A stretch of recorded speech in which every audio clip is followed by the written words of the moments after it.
Hey everybody, it's Krystal from KrystalGrant.com, and you are tuned in to another episode of Krystal Grant Stomps the Yard. We are here in Denmark, South Carolina at Voorhees College. I'm on my way to interview the president of Voorhees, Dr. Cleveland Sellers. Let's go.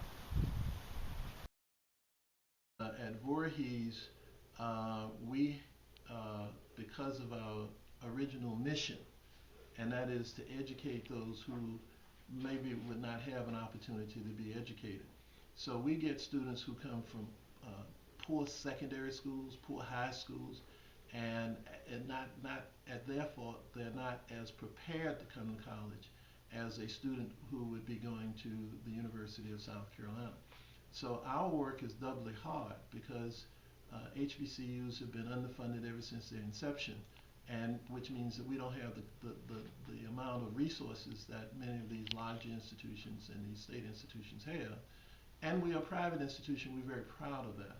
So, but we get the same results, and that is we take these students within a 4-year, 5-year, we are able to transition them from a poor secondary or poor high school to be qualified for the baccalaureate degree. And I think that is a yeoman's job, and we have done that over the years pretty effectively.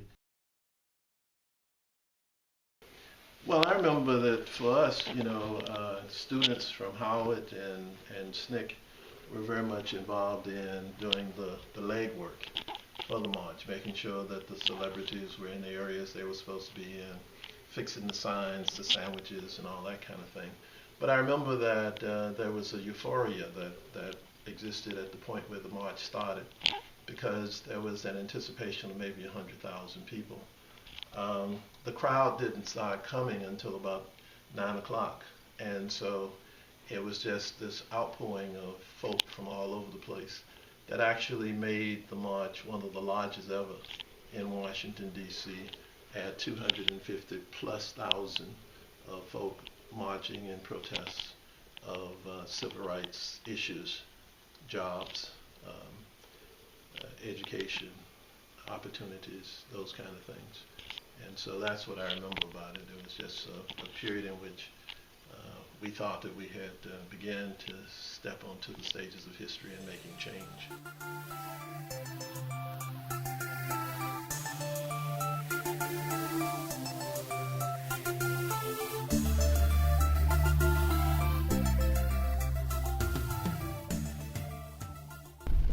All right, that was my interview with Dr. Cleveland Sellers, president of Voorhees College in Denmark, South Carolina. I hope that you were educated and a little bit inspired.